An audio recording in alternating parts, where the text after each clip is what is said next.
Well, here we go. Episode 2. Episode 2. One of the things I want to talk about today is delegation. And it's because it's come up a lot with my clients across various industries. Okay. A trend that I notice is usually the people that are the most successful at what they do are like very self-directed, self-led, like they get it done. Absolutely. And they don't need like a ton of direction and they're really used to being self-sufficient.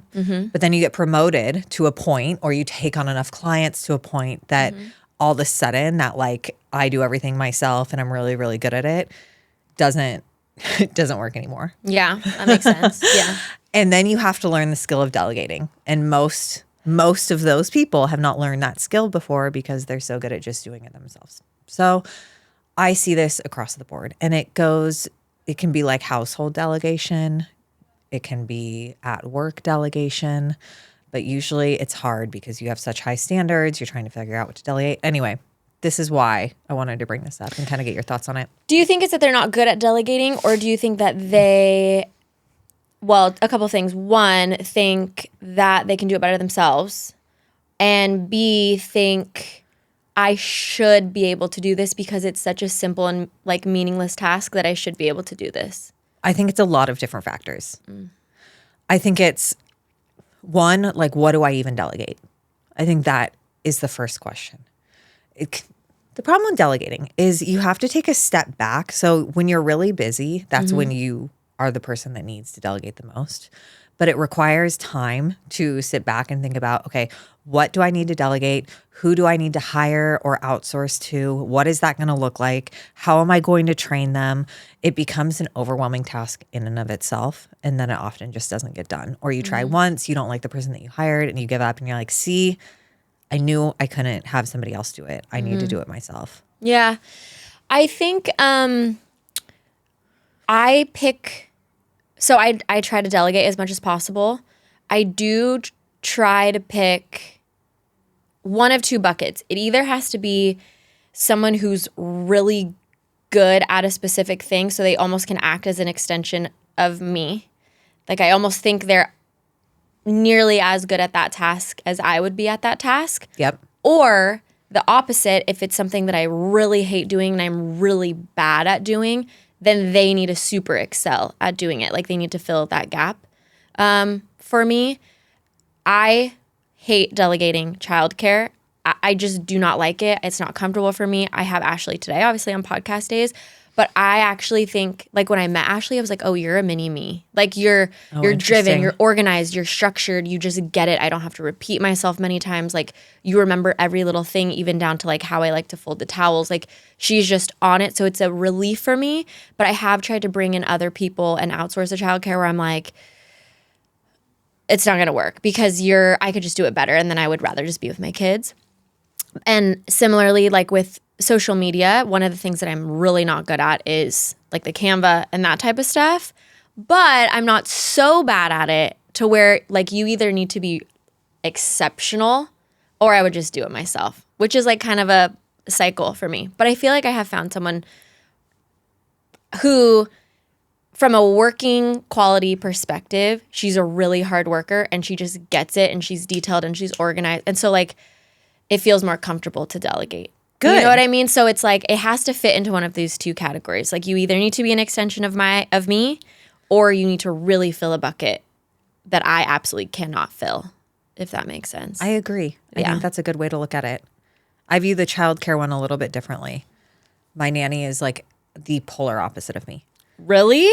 Polar opposite. She has no concept of time. She's never rushed. Everything is just chill and go with the flow. And that doesn't drive you crazy? No, because she's learned that I am crazy about time. And so she sets a million timers. She has a timer for snacks. She has a timer for when they start walking home from the park. She has timers for everything. But it's just not her. That's not who she is. She's also like very good at messy play. I think I've told you this before. So she's really all into the sensory stuff and she likes to get super messy with the kids. That's not for me.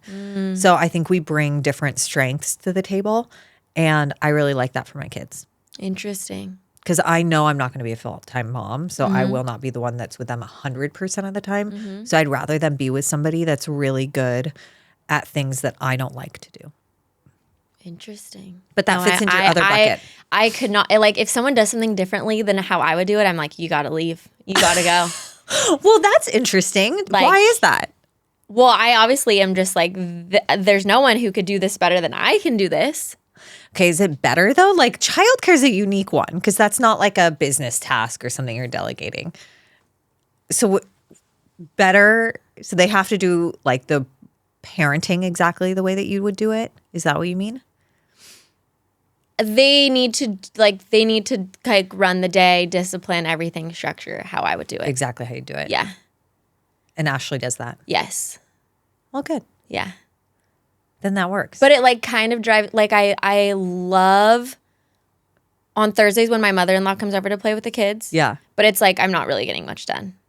Because I'm not like delegating the task, if that makes sense. Because she's going to do things her whole own way. And then my anxiety is like, okay, we don't really do that way. So. Like, give me an example. Oh, it's like, we don't wash our hands that way. We don't put our shoes on that way. We don't eat snacks that way. It's like every little thing. Is that crazy? It's interesting. Like, what do you fear is going to happen if they put on their shoes a different way? I don't know. I feel like we just have like such a good flow and rhythm to our day. Yeah. That I just don't want anything to mess it up. But what if it isn't a part of your day because your mother-in-law is doing it? That's a really good question. Maybe now we're like digging deep. I don't know. Something to think about. Yeah. If, because I would argue discipline's different. Like if you have different approaches to discipline, that's like a very different conversation. Well, let me caveat with this. I do know on days when, and again, she's amazing. She's wonderful. I love when she comes over. She brings toys, she brings crafts, she brings costumes, the whole thing. They act crazy. Yeah. They're wild animals. With her They're or usually also like with you? with everybody. Yeah. And they might not nap as well. Yeah. They don't want to eat. They're too excited. So it's just like a whole thing. Yeah. It can throw some things off. Yeah. And I'd argue that it's not the worst thing for them to see another way of being and to like get off the routine a little bit,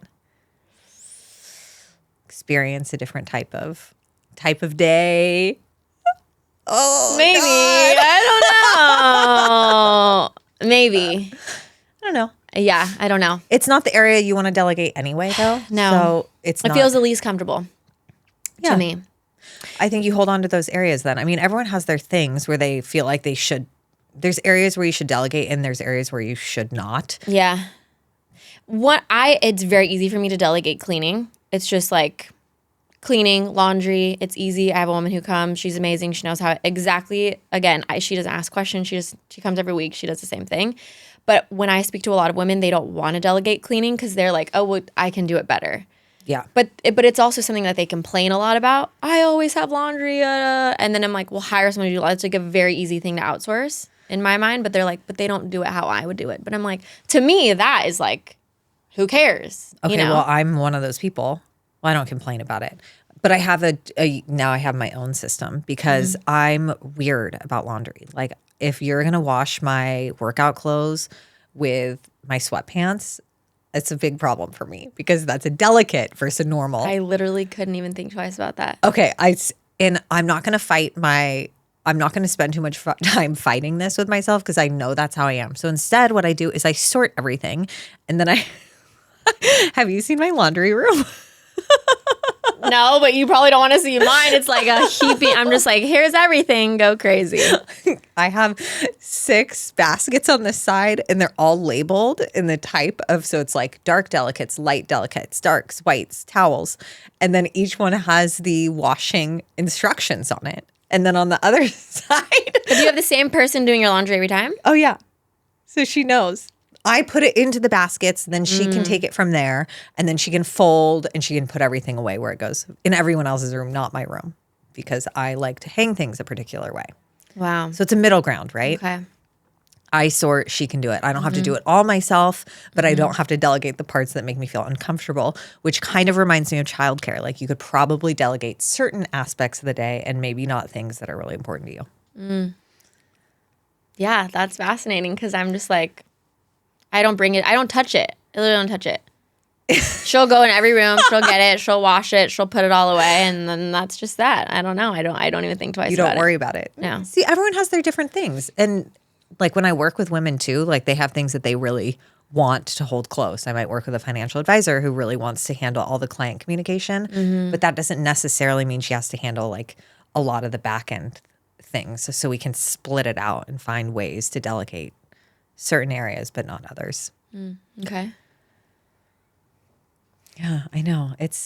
You're still. Yeah, I feel like it's like personal, but I think people don't, maybe to your point, like know where to pick and choose. I think it becomes more of a problem the busier you get.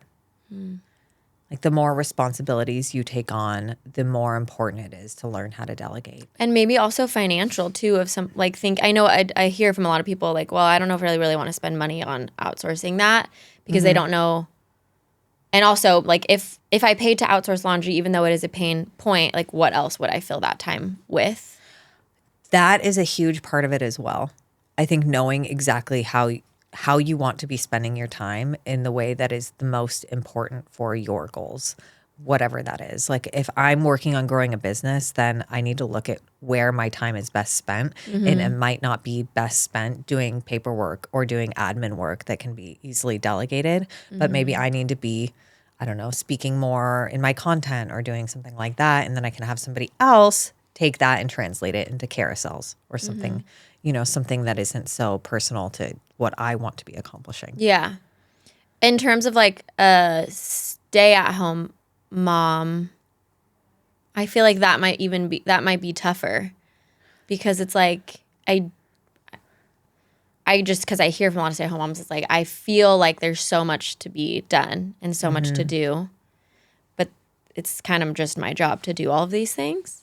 So where do I outsource, and where do I delegate and not delegate? Yeah, that's more complicated with, I don't work with any stay-at-home moms, but I would imagine it's very dependent on your financial situation, what you can and cannot outsource, your support from your partner. I still think, I know this is something you and I have talked about, like the roles and responsibilities between husband and wife being strongly and clearly labeled is helpful. Because even if one person works at home and one person works outside of the home, working at home, by that I mean like with the kids and being a stay-at-home mom, there's still some certain roles and responsibilities that the husband would take. Yeah. So I think just having that clearly, I don't know. In my experience, that can be very helpful, but not everybody has any help. And so then, yeah, it is hard. If you can't delegate anything, if you're not getting any help from anybody else, then you probably need a pretty good plan for how you're running your day and your life, because delegation isn't an option. Yeah. I do think when I do get overwhelmed, like if I'm starting to feel, which isn't like very often, it's something I try to stay ahead of, but if I do get to the point where I'm like, oh my gosh, I'm feeling kind of overwhelmed, then I'll kind of sit and think like, okay, what do I need to change? Like even, we keep going back to sleeping, but like sleep, actually just spoke to a mom yesterday who's like finally hit her wall, and she's a working mom, she's an attorney, and she's co-sleeping and she's miserable. So it's like, she's finally hit the wall of like, yeah, this co-sleeping thing isn't working for me.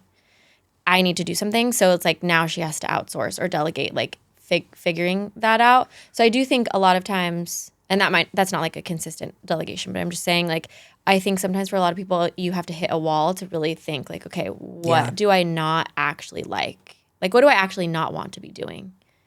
Or what is actually like a super pain point for me, Like, I don't know if those are super clear until you hit a wall. It's like sometimes that is the thing for me too, where I'm like for the longest time, I was really trying to outsource the childcare because I'm thinking like, okay, if someone's watching the kids, then I could be doing X, Y, Z. And then that just kept failing for me. And then I finally realized like I might be my own worst enemy because I don't really want someone else to be watching my kids. So what other areas? Like I have to hit this wall.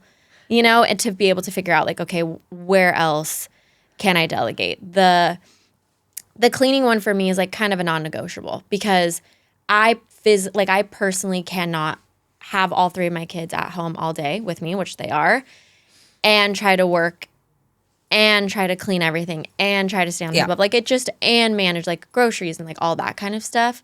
So like even I think delegating, maybe not even to another person, but like this just comes to mind is subscriptions. Like if I can rely or outsource to a subscription, that takes a lot off my plate. I guess that I just don't want to think, like don't have to think about like those things.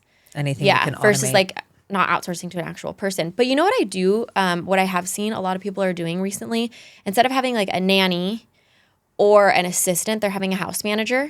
So good. And the house manager is actually kind of responsible for everything. That's been coming up recently is like, I don't need a nanny, which I think actually could be a good fit for me too, because it's like, I mean, I have Ashley, but like, I don't need a nanny and I don't need an assistant, but I do need eventually someone who can like kind of just keep track of all of these different kind of things. And you kind of set the parameters of like what that looks like. And it's actually not, I think, as expensive as people might think that it is. And I think it's often like a really good use of money. People spend money in such interesting ways, but I think buying back time is such an important way to spend your money. Yeah. I was just working with one of my clients who is very high income earner, and she's sending her daughter to childcare. And so she was driving to childcare across town to drop her daughter off at childcare, working all day, driving to go pick her up, take her back home, putting her down, and then doing like, she was also doing the cooking and all the laundry and everything. And I'm like, why don't we look at hiring a nanny, but who also does a lot of household tasks, right? So then when you have a break from work, first of all, she'll come to your house. So it takes out the commute because you work from home. So she'll be there. And then when you have breaks from work, you can take over. You can be with your daughter. She can then help do laundry. She can do meal prep. She can do all the things you don't actually want to or need to do. And you can spend your free time with your daughter. Makes so much more sense. It's how do we buy back time? I think that's such a good way to do it. I feel like that would be a really good option for you. Yeah. My issues though, like finding someone that, you know. That is going to be exactly you. Yeah. Or figuring out a way to tolerate somebody that's a little bit different than you. Yeah. I mean, I feel like that's easier said than done. I know. Maybe we're now going into like the perfectionism topic, but I would almost rather just not have the person there. Is like how I feel.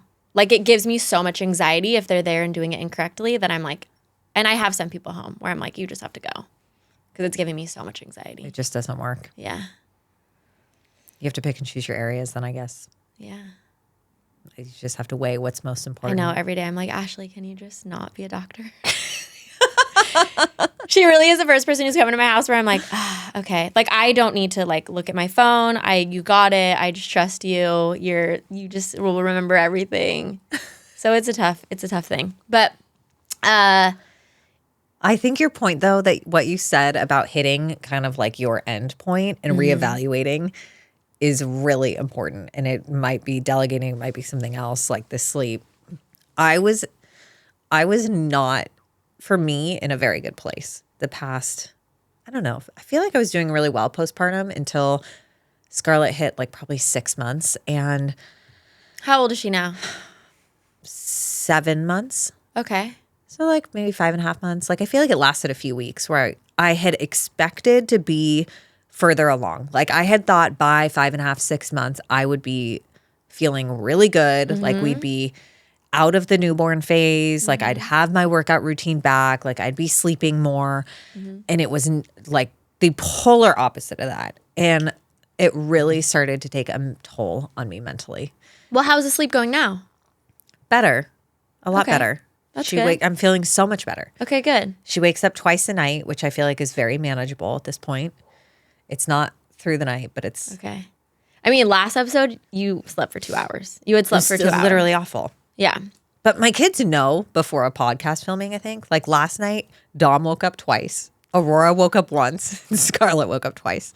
So between the three of them... they like sense something. They're like, oh, This lady's got to film tomorrow. We're gonna Jesus Christ. Let's get her. keep her on her toes. Yikes. Yeah, that is crazy. Baby Joshua woke up once at 3, and all I have to do is go in there, and she's like, I'm like, there, you're okay. And she's like, okay. And it's like, falls back asleep. Like, that's like the extent of Baby Joshua. It's like she needs to like see me, and I'm like, I'm here for you, girl. And then she falls back asleep. Yeah. Our children are so different. They're so different. It's crazy. Today, the makeup artist was like, for how many kids you have here, this is like the most calm household. And I'm like, I know people don't believe me. Our house is like, it sounds like this. Like even with the kids there, it's like. Oh my God, you should talk to my but makeup artist. Am I putting that energy out there because I'm just so like, bing, bing, bing, bing. Like this is our day. I'm very like that too, though. That's true.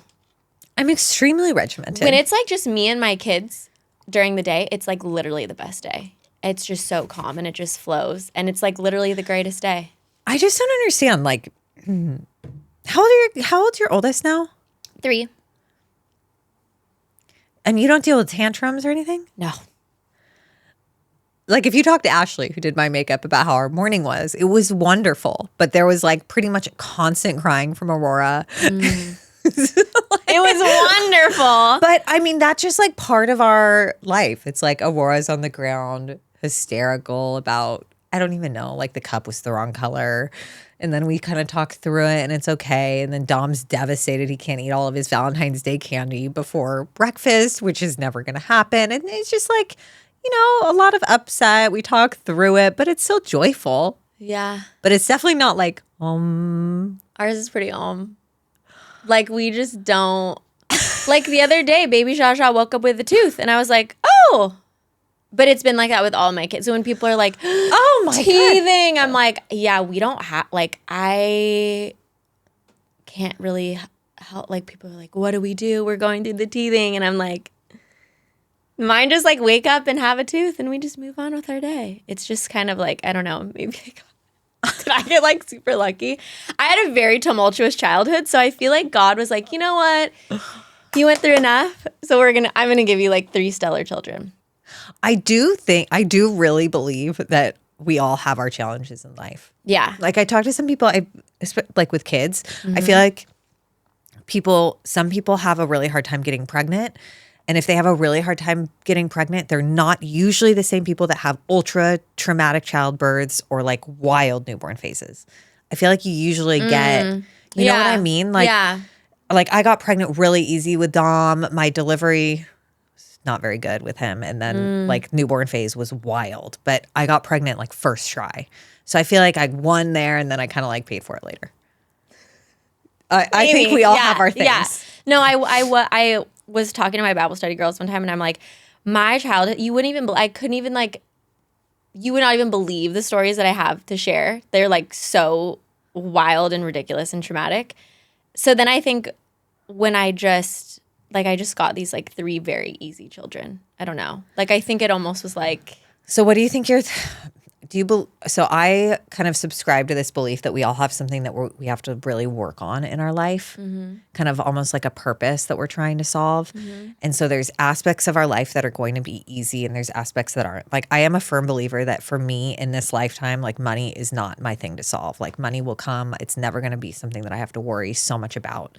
But there's other areas in my life that are. Like I have also childhood trauma that I feel like keeps reoccurring. And these are the things that like I need to deal with. Do you feel like you have an area of your life that is more challenging that you continue to work through that shows up or not really?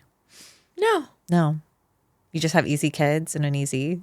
I just feel like I've spent I just feel like my life was very tumultuous from like birth till 15, 16. I don't know anything about your childhood. I know.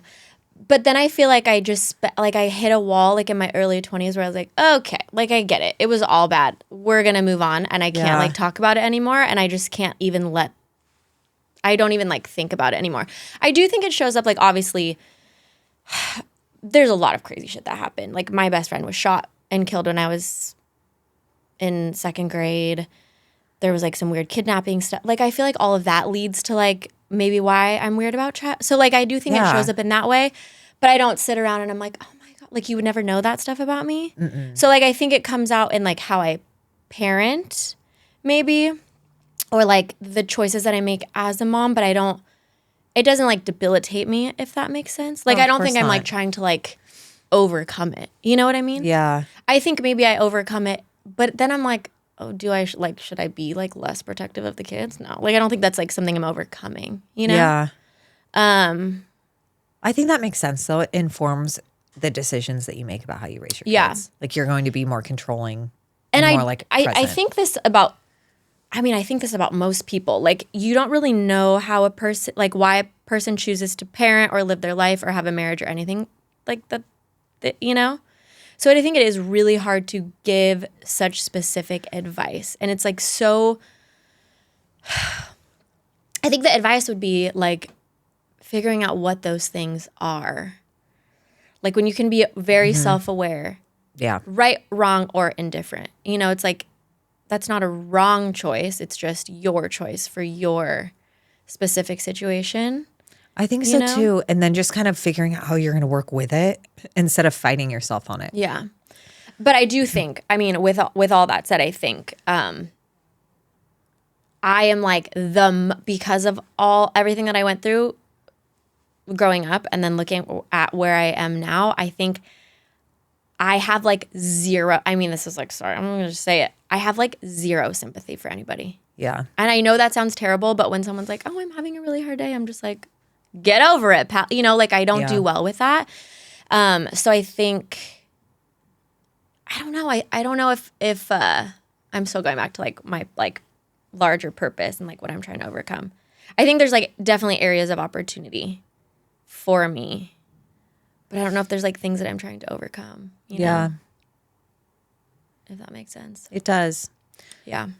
I've actually been thinking about this lately because for me, I feel like I'm very hyper aware of the state of my marriage all the time in a way that a lot of people aren't. And I think it's a lot of the reason is infidelity in my parents' marriage and seeing how that all played out and how that impacted me. And then like infidelity in some of my relationships growing up. So it's just like was always kind of a fear of mine. So when I got married, it was like, okay, I can either continue to live in fear that this is going to happen for us and then destroy our family, or I can choose to like funnel those same anxieties or fears or concerns into just being like very intentional about our marriage. Yeah. You know what I mean? So I Yeah. feel like we have like pretty strict date nights. I'm very, very on top of intimacy and things like that. Like I'm not going to let things go and be like, oh, we'll figure it out when the kids are older.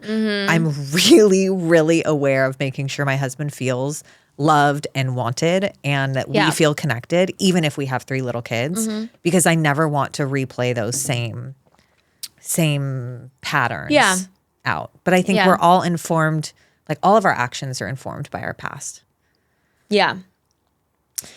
Well, and I think that is, I mean, I would argue that is what makes somebody above average or the typical. You either just say, this is just like the cards that I was dealt and these are the patterns that I keep.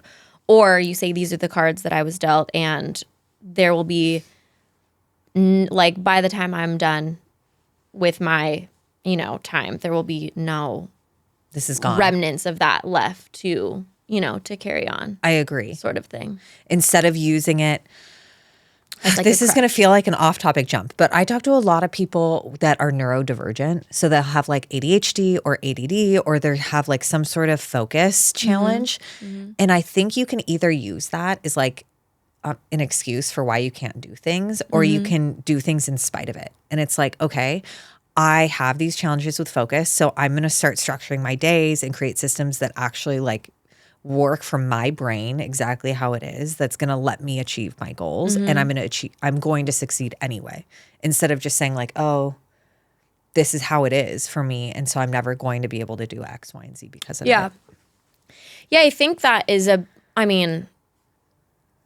I have definitely been, and like rightfully so, like I would say probably through high school and probably into college, where I would definitely struggle with anxiety and depression. But like I also am such a person that you just kind of get to a point where you're like, okay, it's just not gonna like dictate what I do anymore. And you just kind of throw it out and say like, that's just not, this just doesn't suit me. Which it just takes a lot. I mean, it takes a lot of work. I know it's easier said than done. I know I'm saying something that's like, oh, that's not like real for a lot of people, but I actually think firmly believe that what you think about and what you dictate, it is actually what your brain does and creates. And I think the same thing for motherhood, for business. Like, I am so crazy about it. I literally won't let people say like, oh, like if my kid is like sniffling, if someone says like, oh, are you getting sick? I literally, it like is painful because I'm like, you're literally just putting putting it out into the world. So I hear a lot about like postpartum anxiety and postpartum depression. And I'm like, and I'm not saying like don't use the right words, but I'm like, can we like what is it at the core? Well, it's like nutrient deficiency and it's like all these other things. So instead of speaking about it from that perspective, or like when we talk about like from a business perspective, I would never say like, oh, my small business or my little business. I'm like, you're literally just dictating what is the outcome of said business. You're the polar opposite of that, Lorissa. You'll send me a voice message. It's like, we're meant to be billionaires. I'm like, yeah. That's the kind of energy we all need. Every day I wake up and I'm like, I'm a billionaire. That just is what it is. It just is what it is. So I do think now we're like going so off on a tangent. But yeah. I think it's important though, and I really agree with you. I will say that when I've gone through phases of my life where I was diagnosed with depression, I was diagnosed with PTSD, and I feel like those phases were the hardest for me. A lot of the reason why was because I kind of identified as that. Like it was like who I was. I was a survivor. I had PTSD and like I had all these symptoms I had to deal with. And I really didn't become who I am now until I decided, like I did therapy, I addressed it, but also I just decided that wasn't me anymore. So I have like this really hot take and I don't like getting diagnosed with anything because it's literally just telling your body, your soul, your cells, this is what we are putting upon you. This is why I'm like so anti like certain types of doctors because it's like, oh, I was diagnosed with PCOS. I'm like, let's remove that. Mm-hmm. Let's take that off of you. That's not you don't own that. Not your identity. That's not your identity. Yes. It's not a part of you. You weren't let's stop diagnosing. It's so easy to turn a diagnosis into your identity. Your identity. Yeah. And that's why I'm like, oh, I was diagnosed with blah, blah, blah. I'm like, let's stop doing that to people. I completely agree. And I know that's a hot take. People think I'm walking, but I'm like, no, let's just stop. I was diagnosed with blah, blah, blah. I'm like, how about if you weren't? And then you just change your whole, yeah. Now that I don't associate with that at all, I'm a completely different person. Yeah, because it's just like, that just doesn't suit me. No, it's done. And that doesn't mean, I will say, like, I definitely struggle with anxiety still. I'll have like a fit of anxiety, but I'm just like, oh, that just means that something else is off in my life that I have to, I don't own this. This isn't like a part of me. This is something that isn't meant to be here. Like this anxiety isn't meant to be here. It's a symptom. That means something else is off and I need to figure out what that off is. What's stressing me out? What's causing this? Like people are like, oh, I'm just not a good sleeper. I'm like, well, not the kids, but like adults will say like, I'm just not a person who sleeps. I'm like, that's just not. Usually there's something else going on that we just aren't I'm the same way. Out. Like I'll notice triggers, I'll notice different things come up and I use that as information to then make a change. Assess. Yeah, exactly. But I'm not going to use it as like further reinforcing a diagnosis, for example. It's instead treated as information to then go and make a change. Well, and sometimes I view it as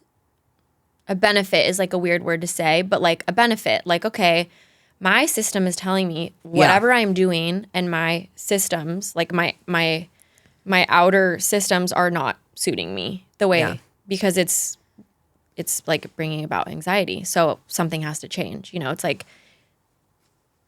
I don't know, like almost like not a protection, but you know what I mean? Like I do. it's there for a reason. I don't own it. It's not mine. It doesn't belong to me. It's not like my anxiety. It's just like something that came about that I need to rid of and then figure out how to rid of it. It's information. Yeah. Yeah, it's information that then you process and you do something with instead of identifying it. Yeah. And I know that's not for everyone. And there's, of course, I mean, there's bigger mental health issues. But I think as a society, we are diagnosing things so quickly and so easily that a lot of the times it's a mindset issue. Like I went to college and I decided I was done taking an antidepressant. And I started working out all the time. I started eating better. I started changing the way I thought. And like my entire life shifted and I've never taken an antidepressant since. Yeah. Does that work for everybody on antidepressants? No, I'm sure not. But I know that's my experience. Yeah. Yeah. I don't know. I think too with so we were talking about this at church on Sunday. The whole message was about perfectionists and perfectionism. And it's interesting because the pastor always brings up like statistics, and it's like we are so focused on, we're like now a society who kind of like puts a big emphasis on being perfect and perfectionism, and we're also like the weakest, sickest, most depressed society. So like clearly there's a miss, like being, and so one of the things that I liked that he said was there's like a phrase, practice makes perfect, which is actually not true. And the definition for being perfect is like complete, done, fully matured. Is that the definition? That was the definition. Interesting. Yeah. I didn't know that. It's like whole. Yeah. Wholly complete. Just mature. Like there was other like synonyms of it. And when you think about that also in terms of business and motherhood, marriage, you're never going to be done. You're never going to be done. Yeah. You're never going to be complete. It's never going to be fully mature. It's always in a pattern of growth. And so if you think of yourself as always in a pattern of growing, which is also what we talked about last episode of like one of the premises of above average is we are always looking to grow and become better. But I think the differentiation is that entering a perfect state would mean that you're no longer growing or maturing or developing. And so I think that's actually, for me, that was really important because I think I would think of myself in both categories, like, oh, I'm a perfectionist, but I'm also a person who's always growing and always, well, it's like those two things don't go hand in hand, you know? Like if I'm always expecting to enter into like a perfect state, but then I'm also always wanting to grow and evolve and change. And you'll never be perfect. Never going to be perfect. And that's like a surefire way to hit anxiety. If I'm always striving for something on the one hand, but always wanting to be perfect on the other hand, that's like, what am I doing to my mental, you know? Oh, yeah, because the biggest, I think you achieve the most growth when you do things that make you uncomfortable and get outside of your comfort zone. So you're never going to be operating perfectly. Yeah. You're going to have to struggle and get through something that feels uncomfortable in order to grow. Yeah. I didn't know that definition of perfect. It's really interesting to think about it that way. What do you think the definition is? I don't know. I never thought about the definition, but now I am. Yeah. Perfectionism. I think of it as like, I don't know, having to expend energy to get everything just right. But yeah, I guess that makes sense. Like complete. But maybe. But like if you were to get motherhood just right. Oh, it doesn't make sense. It doesn't work. If you were to get your marriage just right, if you were to get your business just right, it's like it should, for growth, evolve. And it should be always evolving and growing and, you know, having ebbs and flows. I think a way that I see perfectionists show up for me is in content. And I'm like, oh, this carousel like doesn't look right. Like the message isn't quite clear. It isn't like the design, something's off. And I find myself like, that's where I see a lot of perfectionism coming out for me right now. So now I'm thinking about it. Like maybe it's not just like it's like, this might sound crazy, but I like truly don't. With the Canvas stuff, I want to like it. Yeah. I want to like how it looks, and I want to feel like it resonates with me as a person and as a brand. But I don't. Yeah, maybe I feel that a little bit. But I don't like stress about it so much, the content. I don't know. Yeah. I kind of feel like if it's going to help somebody, it's going to help somebody. Like whoever it's meant to land with, it's going to land with. I think that I put too much emphasis on it having to be like a perfect representation of everything that I feel and think. And so I'm trying to capture too much. So I just need to let it go. I don't know. I think about it because I don't like to spend too much time trying to make something perfect. I feel like I have always had perfectionist tendencies in my life, and I've done a good job dismantling them along the way, but that's one where it continues to show up. You know what else he talked about? I'm like, now it's coming to me. I'm just trying to remember the sermon from Sunday. He talked about, he showed some research about different therapists who talk about their clients who are perfectionists. And this one said, it's actually rarely does a perfectionist come to me to say, I am struggling with this issue of perfection, and being a perfectionist. What they come to this therapist, she said, what they come to me for is they have a fear of failure. They have a fear of disapproval. They have a fear of, and it's like all these other things that's like the underlying, the foundation for why the need to attain or achieve perfection and why the need for perfectionism. So I feel like that could probably be like an underlying factor for a lot of people. I agree. It's also used as like a procrastination tool as well. Or it can cause a lot of procrastination because if you're like worried about trying to make something perfect, then you're going to avoid doing something that is going to trigger that. And it can just make it, you can push it off longer and longer. Yeah. That's interesting. I don't think I have that. I don't think I fear failing. Like I think I like assume the best of every little thing. You like do. Literally in everything I'm like, oh, it's gonna be like the greatest thing ever. I don't know. I don't You also don't care at all what people think of you. Zero. At all. Like there's no part of you that cares at all. Zero. Which I really like. I want some of that to rub off on me. I don't know if it's the You know what I was thinking about? Now we're like, I literally, truly, from the bottom of my heart, do not care what anybody thinks about me. I know. But I do sometimes think like I maybe should care a little bit more. For what reason? Well, like I think if you're going to be friends with me, you cannot get offended. Like you just can't be offended by anything. Yeah, you're very strong. I'm very strong, but I also think if you're really friends with me, then you know that I'm like never setting out to like offend anybody. It's like my own thing. Like you do what you want and I totally support you and I'm gonna do what I want. But like I'm gonna have a hot take about it. But like maybe I should care a little bit more about what people think. I don't know. No, I don't know. I mean, people probably aren't going to be friends with you if they're very sensitive.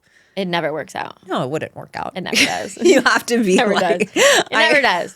You have to be really confident in your own like convictions and beliefs. And be okay with it. But I mean, you're also like very kind and you're loyal. You're like a lot of other things. I'm, like, it's not like loyal. you're not. I'm like a crazy loyal person. I know that. Like if you were like, I didn't like this one person, I'd be like, me neither.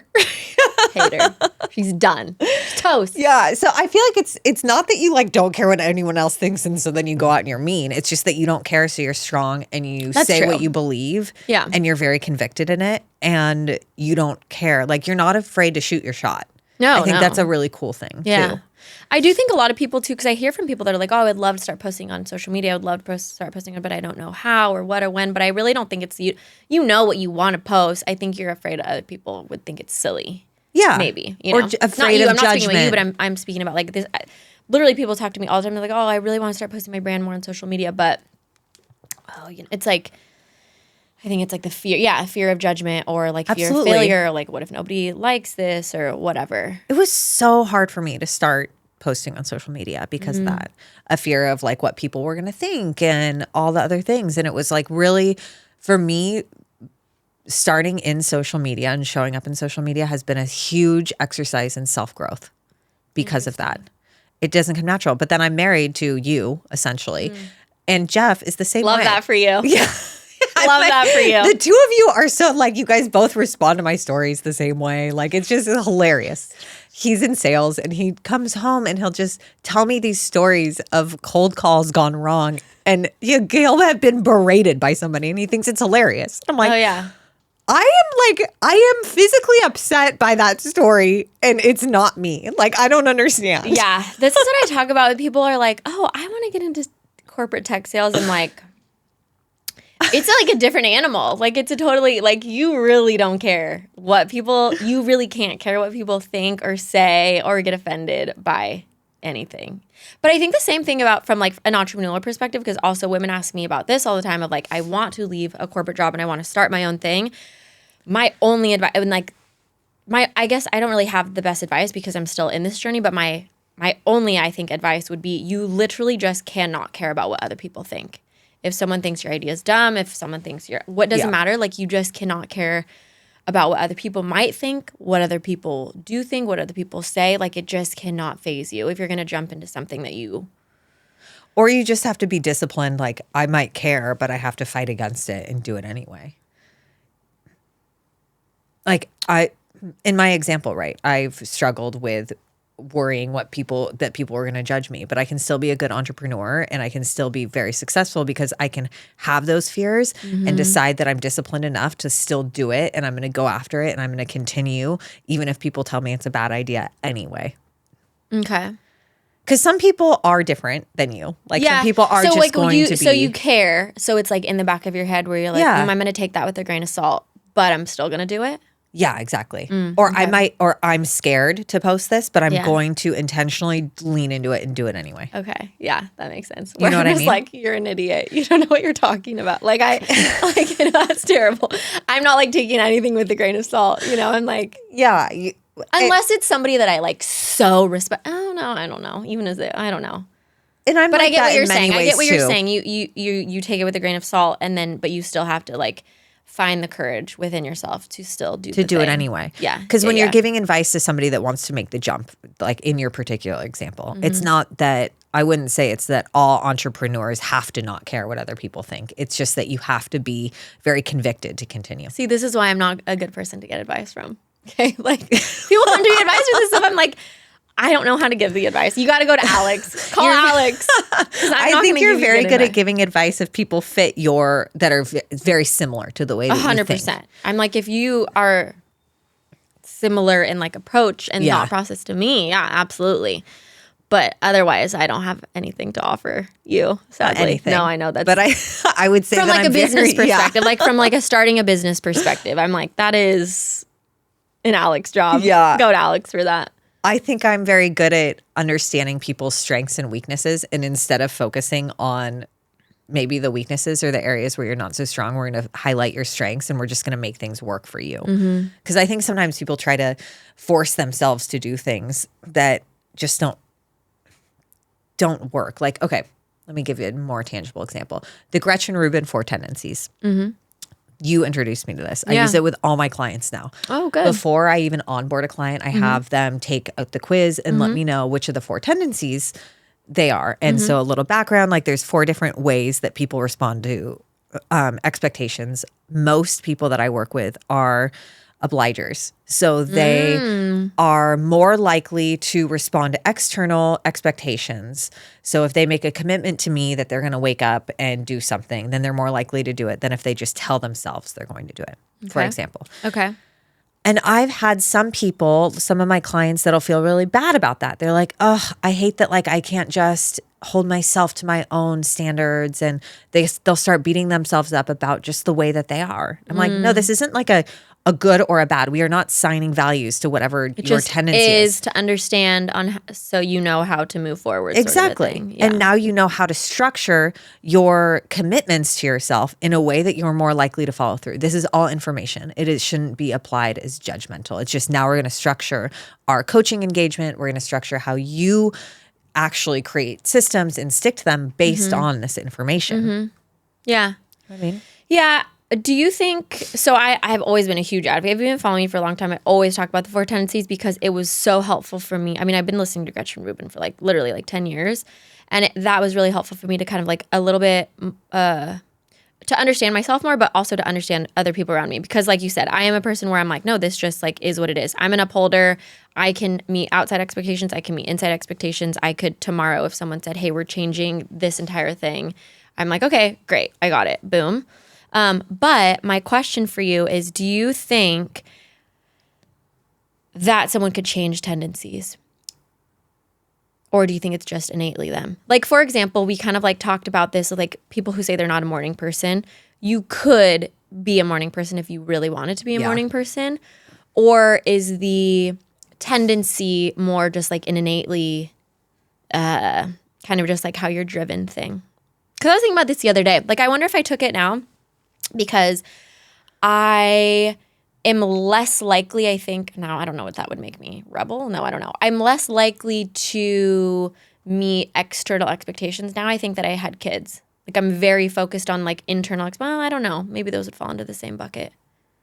But like before, if like there was a work engagement, I'd be like, okay, I have to meet this deadline. Now I'm like, I will meet the deadline if it is possible for me to meet the deadline with my sole priority being the kids and like what I have to do at home. Does that make sense? I don't think that changes your tendency. It doesn't? No. I would argue that just, I mean, now you're a little bit more intentional about what external expectations you take on personally, but if you take one on, you're going to get it done. Yeah. So I don't think that makes sense. You know, a rebel would be the opposite, right? You'd take the external expectation and be like, no, I'm going to do the opposite of that. I'm never doing it. That's true. You know what I mean? Yeah. So that makes sense. In terms of like changing it, I would say there's no reason to. Like, why? The reason why you would want to become a morning person, like if you're like, I'm not a morning person, but now your life has changed and you actually kind of, it would be highly beneficial to you to be a morning person for a variety of reasons. Then it's like, okay, let's shift this. Let's shift this mental belief that you have. I just had one of my clients totally change. She's like, I thought that I wasn't a morning person. I hated mornings. And now I wake up in the morning, my husband and I have breakfast together. And then my daughter wakes up. It's a beautiful thing. I'm like, yeah, it's beautiful. Yeah, you don't it's amazing. have to. There's so many benefits. Yeah.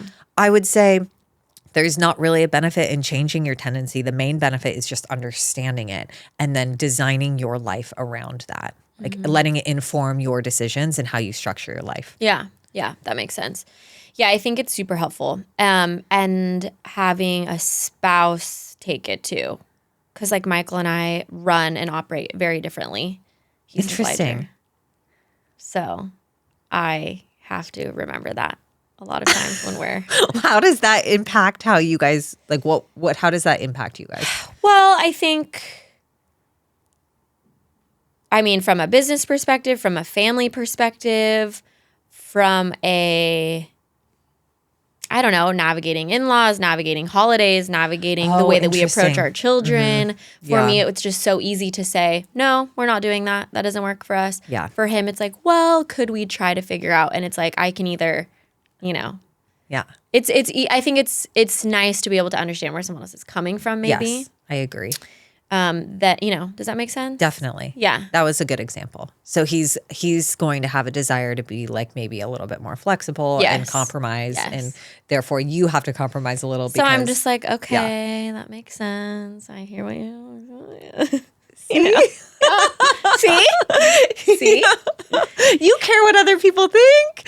My husband. I care about Michael. Are you out there? You hear that, buddy? Yeah. I actually will say too, it's funny. I really care about what my kids think about me, maybe for obvious reasons, but like it's really important for me how they view me and like what they think about. Like I wake up every single day and I literally am like, okay, I want them to think X, Y, Z of me. That's interesting. Yeah, you don't do that? No? No, it never crosses my mind what my kids think about me. Interesting. Okay. I have my own standards of the type of mom and way that I want to show up.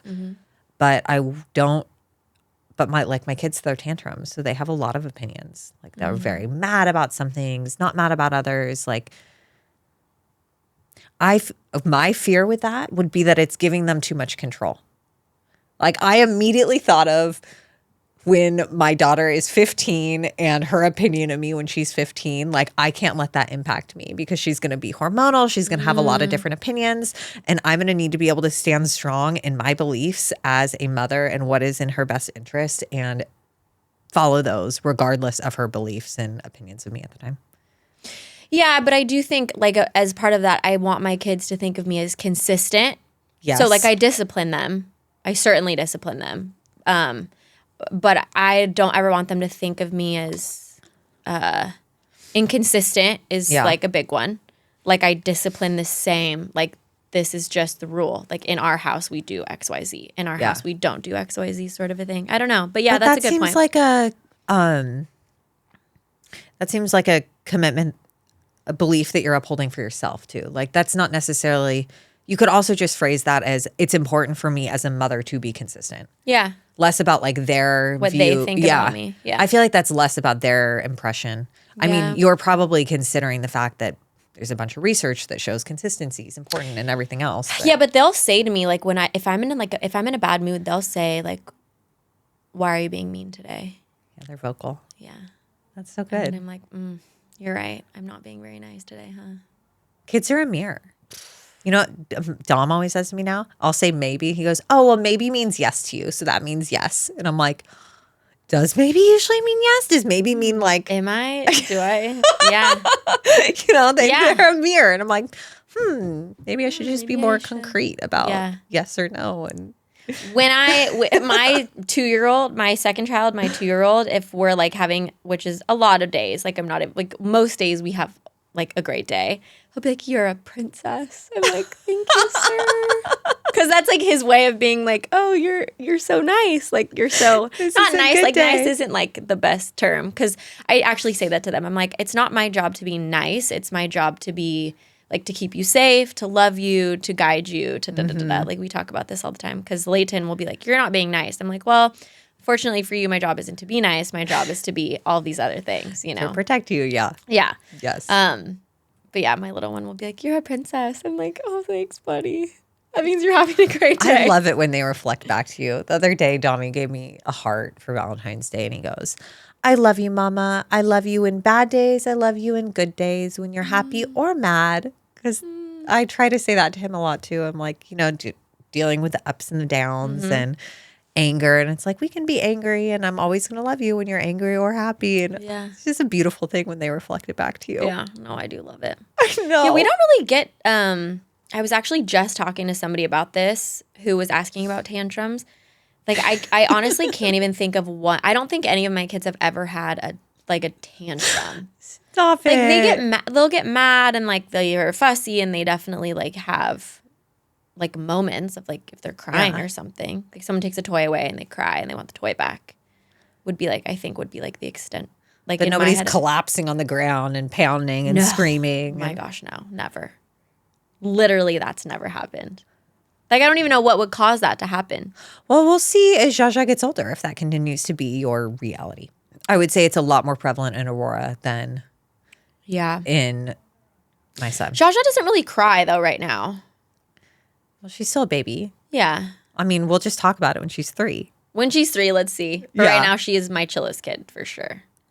Which is really saying something because your bar of chill, like of chill. I mean, if we're on the spectrum, chill. Like they're all pretty much on the chill side. We got a lot of chill going on in our house. Yeah, I know. No, I'm telling you. Like, I just don't, like, even with the tooth, I was like, oh, there's a tooth in there. Great. Okay. Let's move on with our life. We don't really have any. Yeah, I don't know. Everyone has such different realities in every aspect of their life. Like, I can't really relate to that. I can't relate to a lot of things you tell me about, though. Yeah. Like, I'll never forget how you described bath time. Oh my gosh, we did bath time last night, and it was just magical. And the boys are, like, giving her the toy, because she's, like, standing on the side of the tub, and they're, like, playing with her. It was, like, we had the best night last night. It was, like, the chillest night. Michael was in LA, and it was just me and the 3 kids. I wonder how many other people experience that reality versus mine, because I'm not like, I still love it, but there are so many tantrums that happen, and there's like so much chaos. Like, bedtime is a 2-person job right now. I'm sorry. I just really can't even comprehend how I would do it by myself. I really can't. I mean, I know how I would do it. There'd just be an excessive amount of crying. Scarlett cries anytime she's not being held. The kids are crazy. Like, we pretty much we skip the bath completely because it became such a source of problems that now we take family showers. It's just, I don't know. Anybody else out there, like, living the dream? Anybody? But I would say I am living the dream. It just doesn't look like yours. But you know what? Okay. Let me ask you this, because I go back and forth, because I literally, like, these kids are just again, like, they have their moments. They're far and few between. Like I could go sit at a restaurant with all 3 of them and it would be like perfectly fine. They like Even literally the baby? Like Scarlett wasn't gonna have that. chillest baby in the world. She'll literally just sit there. You like went to a massage and had her in a car seat. I'm like, what am I looking at right now? Yeah. This is the most unrelatable. But you know what I will say is it does worry me about having a 4th. Yeah. Because I'm like, what if you aren't like them? Or do I just breed these calm kids? I don't know. I'm starting to think it's a breeding thing. Do you think it's a breeding thing? Maybe. Mine are so similar. All 3 of them. So like if you had a 4th, it's like just... Yeah, I think at this point I've written it off because it was like the 3rd is going to be my sleeper, right? Because like everyone says, you're going to get too bad. No 4th. Oh, I don't know that. Oh, you don't know that. Okay. I might do it again. But if we do it again, it's with the knowledge that it's going to be a crazy baby that doesn't sleep. Okay. Like, Okay. I put all my energy for this 3rd one into calm, she's sleeper, so chill. chillest She baby in the sleeps world. ever. Yeah. She's all these things. Mm-hmm. And No, she's though. amazing, but she's like none of those things. Yeah. So I think Okay. part Yeah. of it's breeding. I do think about that with the 4th. I thought you were done for sure. I don't know. I hate to say that because I feel like I could say that and then God is like, here's your baby. And then of course I'm like, okay, great. You know, I'm truly, truly at a point where I would be happy either way. Yeah. I would be so happy with these 3 and they're so perfect and wonderful and amazing. And I had my last child. I was done having kids by 33. Like that's great. Amazing. That's so nice. And then I also think like if God gave us one more child, you know, that's like, I'm never gonna say no. But I think I am the person that would like, because some people are like, oh, when I get to 5, that's my number. I don't know if I think I'm a person who would just like literally keep having them. Do you feel like, because I talk to women that are like, they'll have another baby, maybe it's their 2nd or 3rd, and they know for sure this is it. This is done. I want no more. Or they'll get pregnant with a 3rd and be like, for sure done. I've never felt that way. Like, I feel like I give birth and I'm like, my body's not done. Immediate. Like, I literally delivered Scarlett and I was telling my midwife, like, I'll see you again next time. See you again soon. And Yeah, I think my pregnancies are just so rough. I mean, I say that like the babies have always been so healthy, but like I am just literally ill and throwing up literally for 9 months straight. Yeah. So it's been really challenging. Like I did it. I was pregnant by 5 months. You know, I have ones that are 13, almost they're 14. Literally, if he was born an hour earlier, they'd be 13 months apart. So I have that, and then I have 19 or 20 months apart. So I feel like I'm just like sick with 1, sick with 2, and then imagining being sick with 3 is like I think the thing that worries me the most. But I don't think I've ever. So like I think I'm like, oh my gosh, I don't know if I could physically ever do that again. Like I have that, but I don't have the like, I'm good. Like what you're saying, like, you know, like some people are just like, I am complete, but I don't know if I would ever feel that. Like, I don't know if I had 7, if I would be like, I'm complete. I wonder that too. Like, I don't know if it's just like, okay, however many babies God wants to give me, I'm just going to keep having them. But like, that's a slippery slope. That is a slippery slope. Jeff asks me that. He's like, so what happens if we have one more? And then you tell me again, your body's not done. And I'm like, we just call it at that. I don't know. I don't know what to tell you. But yeah.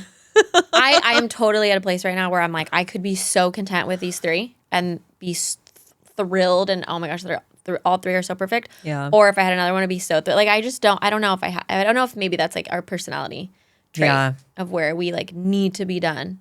And people say like, oh, when you start giving the baby stuff away, that's when you're done. I'm like, I gave all the baby stuff away after Layton. I gave it all away after Evander. Did you really? Yeah. I didn't. I gave it all away. And then I'm like, okay, what are we going to get new for the next one? Like all of baby Joshua stuff, I'm like, I give it to my neighbor. But like that doesn't mean I'm done. You know, that's like that's a poor measurement. I'm saying for anyone who tells you that.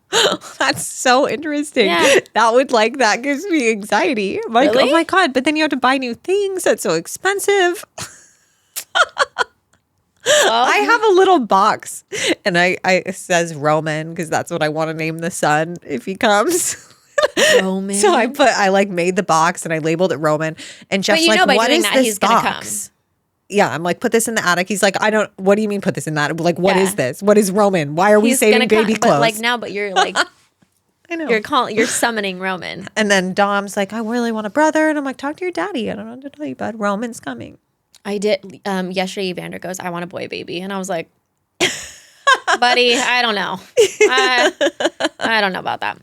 Yeah, it's I think I don't know. Maybe we are just like special breed. We don't know if it's ever gonna. Who knows? Who knows all these things? But to your point, I do think there's a certain. Sometimes you just kind of like breed them a certain way. They all look. Mine all look the same. They all act the same. I still get stopped all the time. All these babies look nothing like you. Like, yeah. Really? My zipper's been down the whole time. Oh. You know what I noticed last episode? My buttons were open the whole time. Wow. Bummer. Yeah. Well, That's okay. You know, you win some, you lose some.